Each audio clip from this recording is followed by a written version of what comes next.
Welcome to This Week in East Brunswick, the township's own news and information program.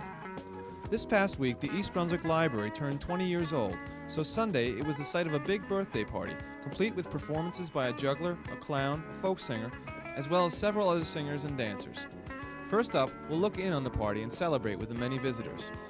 Then to Central School, where students learned about physical fitness by jumping rope at last Thursday's Jumpathon.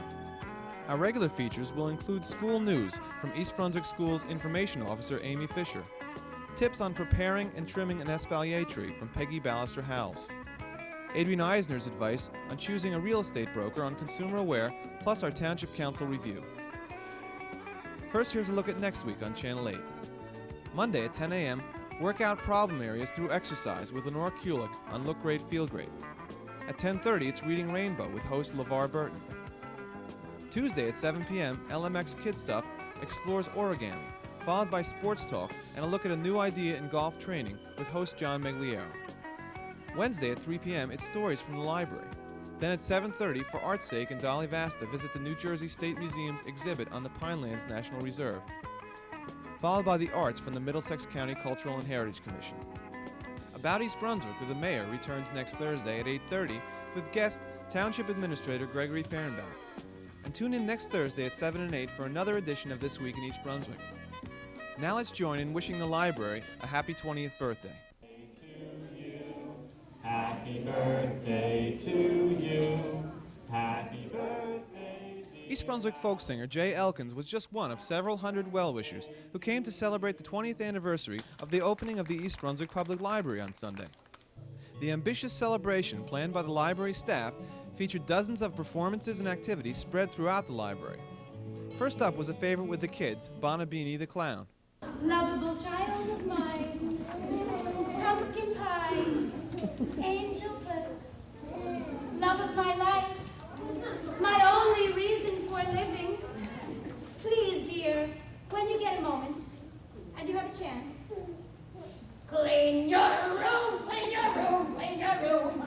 Get a mop, get a pail, get a broom, clean this floor, clean these walls, straighten up your drawers, clean your room, clean your room, clean your room.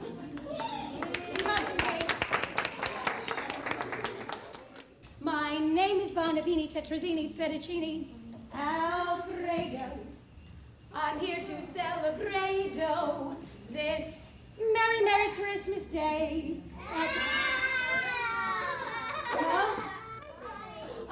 Oh, that's right. We already determined that. Silly, silly me. This special happy birthday at the East Brunswick Library. Let's all say, Happy Birthday, East Brunswick Library! Happy Birthday, East Brunswick Library! Well, you guys... If you weren't being entertained in the meeting rooms, which incidentally are newly and beautifully refurbished thanks to monies from the Friends of the Library, you might have been at the entrance looking over the collection of souvenir items available, including birthday t-shirts and commemorative booklets. You might have been asked to help build an elaborate card house made from old cards from the library's card catalog, or you could have guessed the number of jelly beans in the jar, or marked your birthplace on one of the many maps at the Where Were You Born display. You might have even run into one of several strolling performers, like juggler Sterling Zumbrin. We have 2 weights and 1 ball. The ball is light and these are heavy, okay? Okay, they're not heavy. So you juggle them, and you learn how to juggle these. Oh my god. Oh my goodness. Holy cow. Weights are really easy to juggle after a while because they weigh the same. After learning more about juggling in the children's department from Sterling, kids could make their own mural on a long piece of paper stretched out in the rear reading area of the library. Or they could watch a graffiti artist at work as Kenny Green created his own tribute to the library's birthday. The next performer in the meeting rooms was rock singer Kim Trachtenberg.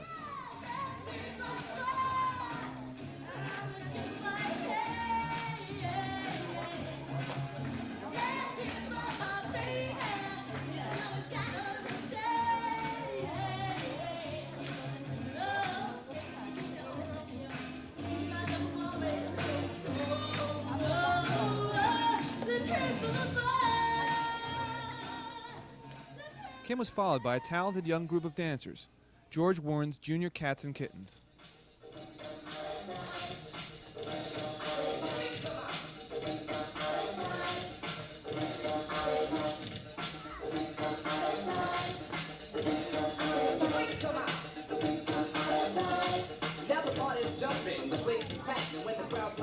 I'm ready to rap. But before I can buzz around on the mic, freaks are all over me like white on white. Freaks come in all shapes, sizes, and colors, but what I like about them most is that they're real good lovers. They do it in the park, they do it in the dark, but most freaks are known for breaking hearts. You can never tell what a freak is thinking of, and you may never catch a freak without a deep one glove. They don't walk, when they step, they strut. 9 times out of 10 it drives you nuts. So take my advice, you don't stand a chance. Freaks are so bad, they got their own dance. If you want to live a nice, quiet life, do yourself a favor, don't come out at night, cause...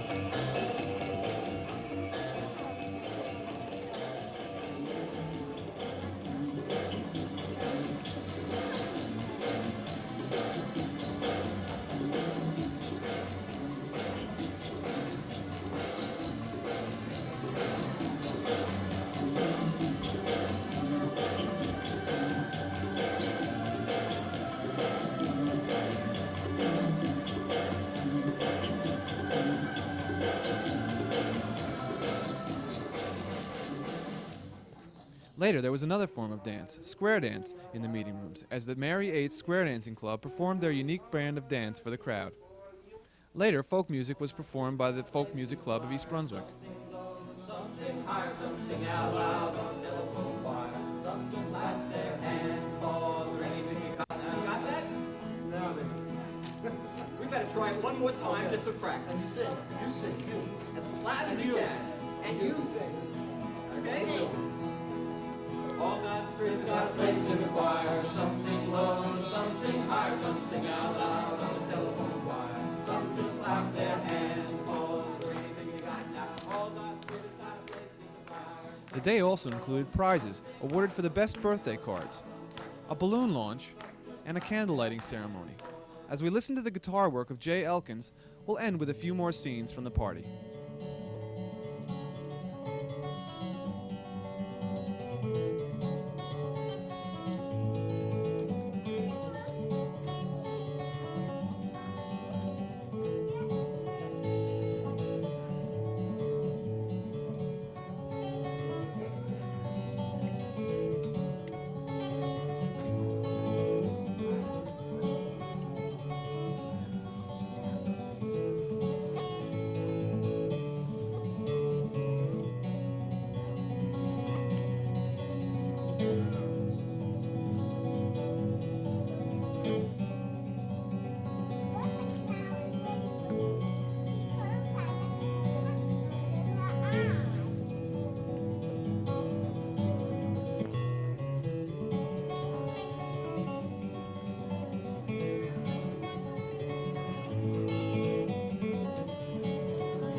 Hi, my name is Joanne Susko and I'm principal of Central Elementary School in East Brunswick. Today, as you can see in the background, children in grades 3, 4, and 5 are participating in a Jumpathon for the benefit of the American Heart Association. The children have spent some time obtaining pledges from the community and parents and relatives in support of this worthwhile cause. We've done a number of things in school as well to promote the Jumpathon. We've had posters done throughout the building, display cases showing the youngsters how important it is to use good safety precautions when in fact jumping, and the good impact that jumping rope can have on the physical well-being of the body. Since we do a lot of jump roping in school as part of our physical education program, we felt that this would be a really good program to get involved in, not only to support the idea of how good jump roping is for your health, but also to support the American Heart Association. After the Jumpathon is over, the children will go back to the individuals who supported the American Heart Association for their donations, and we will make a donation on behalf of Central School. We thank anybody who gave us support during this worthwhile cause. Thank you. Hi, I'm Dolly Vasta with your Arts Update, and I have some goodies for you that I don't want you to miss out on, so listen up. On May 16th, I will have a bus trip that will be going to West Point, Gasho of Japan Restaurant, and the Brotherhood Winery. It leaves the Civic Center at 8 o'clock in the morning and will return back at 7 p.m. at night. You can call my office, 390-6825 for tickets, and I only have 10 reservations left. It's $35 a person, and we're going to have a ball. Ask any of my bus trip people. They love to go. My second thing for you all out there is on May 17th, that's the following day, that's Sunday evening, May 17th, is the Young Musicians Concert at 7:30 p.m. at the Senior Citizen Center. And Benny Kim, international violinist, will be a guest artist. This is a culmination of auditioning many area young talented musicians, and we will be presenting 8 of them that evening. I hope all of you can join us. 7:30 p.m. at the Senior Citizen Center. It's $3.50 a ticket. You can either call my office at 390-6825 and I'll hold tickets for you, or else pick them up at the door. Hope to see you there. Now, my last announcement is the last show of the season is now playing at Playhouse 22, and you really shouldn't miss it. It's that wonderful rock musical, Two Gentlemen from Verona, directed by Ron Lieberman. It'll be playing now through June 7th on Friday, Saturday nights, and Sunday matinees at 3 o'clock, and the number to call there is 254-3939. Now listen, you've got 3 great events all coming up within 2 weeks. Don't miss any of them. I'll see you there. Take care. Hi, I'm Amy Fisher. I'm the information officer for the school district, and I'll be on the news from time to time to tell you about some of the things that are happening in the school system and about some of our students who've had some outstanding achievements. This time I have a list of our students and what they've won. First is Churchill 8th grader Stephanie Cosner. She won first prize for prose in the grades 7 through 9 category of the 1987 writing contest sponsored by the New Jersey Council of Teachers of English. And her English teacher is Rosemary Monteverdi. Another Churchill student won second prize in the contest. Her name is Rachel Schwartz, and her English teacher is Sue Whalen. We have a 6th grader, Ronald Kim, at Hammersholt Middle School, who won one of 12 national awards given by the Continental Math League this year. Ronald had a perfect score in each of the 5 meets in the competition. One of our 5th graders, Erica Grimmett, at Central School, won second prize in a statewide essay contest conducted by the Martin Luther King Jr. Commemorative Commission. The awards were presented at a ceremony held at the Scanticon in Princeton last month, and the award winners also had the opportunity to go on a bus to meet Governor Kane and shake his hand and read their essays. As a matter of fact, Erica's picture and essay were published in the Home News recently. Our 8th grade math team from Churchill Junior High School finished in first place in Middlesex County in the 1987 New Jersey Mathematics League competition. The team also was in 6th place in the state, and there were a total of 387 schools participating from throughout New Jersey. The students on the team were Joseph Chen, Ritu Murthy, Anup Patel, Stephen Sattinger, David Sultan, and John Swire. Finally, I'll talk about one of our high school teams. These are from our Institute for Political and Legal Education class that's taught by John Calamano. And these students took first place in Middlesex County in the mock trial competition sponsored by the New Jersey Bar Association. The students on the team were Donna Curran, Elise Fellner, Dan Getz, Darren Kimball, Mark Korab, Kim Parker, Nancy Schnau, Sari Siegel, and Stephen Tepp. The coaches were Mr. Calamano, who's the teacher of the IPL class, Libby Flashner, who teaches business and consumer law, and Ronald Kolsky, a local lawyer. That's it for now, and I'll see you again soon.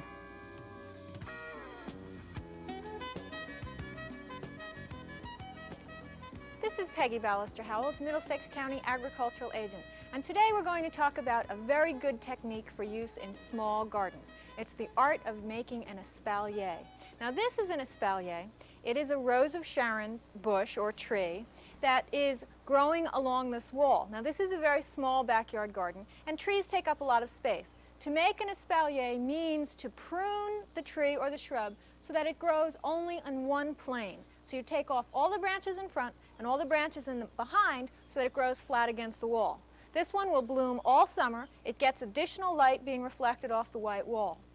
I'm going to show you one that we're going to plant today. This one has been here for about 4.5 years, and we're going to start one from scratch over on the other wall over here.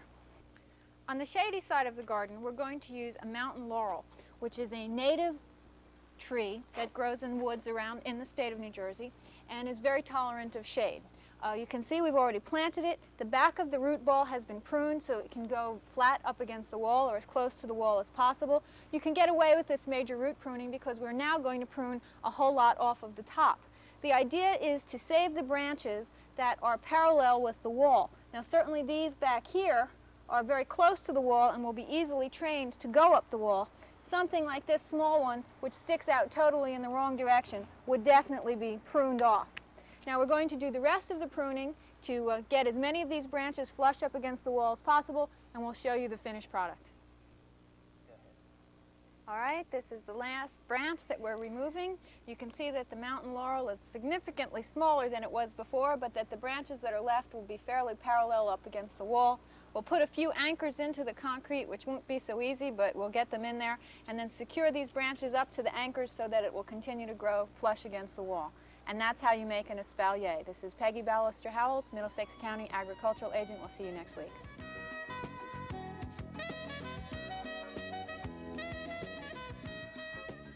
Hello, and welcome to Consumer Aware.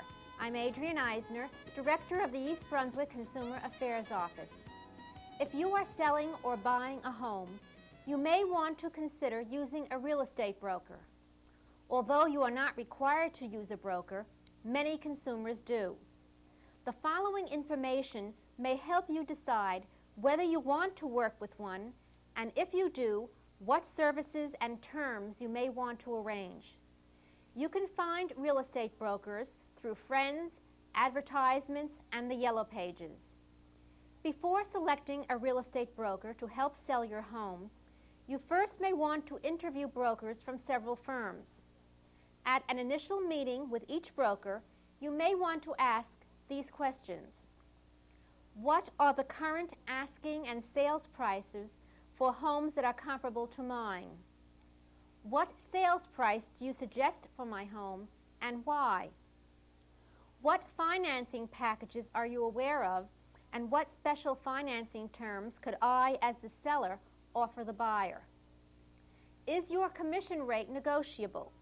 For example, will you charge a commission if I find the buyer without the aid of my broker? Will you lower the commission rate if you find a buyer without the aid of another broker and do not need to split the commission? Will you lower the commission rate if you cannot find a buyer within an agreed-upon time frame? Will you place my home on the multiple listing service, a marketing information system used by brokers that list homes for sale? Will you market my home in additional ways, such as placing advertisements in newspapers and holding open houses at regular intervals? How long do you estimate it will take to find a buyer? Will you write into the listing contract all terms and services that are important to me? Will you provide me with the names and phone numbers of previous clients in my neighborhood, if possible to call upon as references? These are some of the questions you should keep in mind if you are considering selecting a real estate broker to market your home. If you have any further questions, please contact us at the East Brunswick Consumer Affairs Office. We're located in the Municipal Building. Our office is open from 9 a.m. until 5 p.m., Monday through Friday. The telephone number is 390-6954. Thank you for joining me on Consumer Aware. Please join me again next week. At the Township Council meeting held Monday night, the Council appropriated $150,000 from the Township's host community benefits from the Edgeboro landfill for the Department of Law to employ an environmental specialist to study the impact of the landfill on the community. $50,000 was appropriated for services to be provided by specialized environmental attorneys who will act on behalf of the township with legal action against Edgeboro and the county's plan to purchase and expand the landfill. The selection of the law firm of Lowenstein, Sandler, Cole, Fisher, and Boylan was met with unanimous approval. An associate from the firm will be retained in order to force Edgeboro to improve existing conditions at the landfill and to oppose the county's plan to purchase and expand it for future use. The county's plans include using Edgeboro as a repository for ash and unburnable solid waste from a proposed resource recovery incinerator. During the priority discussion, the Water Policy Advisory Committee presented plans to amend the Water Master Plan, and Susan Caspin of the Citizens Ad Hoc Committee on the Turnpike widening reported on the progress of negotiations between the Turnpike Authority and the homeowners living close to the roadway. Also, Judith Lebline and Tom Williams of the Township's Department of Recreation and Parks proposed the acquisition of land bordering Chittick School for use as a township park. And the council discussed possible solutions to the parking problems now experienced by visitors to the library, senior center, and municipal buildings. Camping and other outdoor activities have always been a vital part of Girl Scouting. The Delaware Raritan Girl Scout Council, located at 108 Church Lane in East Brunswick, offers both day and sleep-away camping programs during the summer. Camp Sacagawea, a resident summer camp, is located in Sparta Township, New Jersey. Sacagawea consists of 205 acres of rolling hills, pine woods, meadows, and hiking trails. The camp surrounds picturesque White Lake, an ideal place for a girl to learn how to swim, navigate a funyak, or try her balance on a windsurfer. A few weeks at Camp Sacagawea can be a happy, exciting learning experience for any young girl. Also for girls in grades 2 to 12, Oak Spring Program and Environmental Education Center is a day camp located in Franklin Township. Oak Spring contains 120 acres, including a half-mile of frontage along the Delaware and Raritan Canal. Occasional sleepovers are included in the general day camp program. Our camps are open to all girls. Girl Scout membership is not required. Please call the Delaware Raritan Girl Scout Council Service Center at 821-9090 for further information.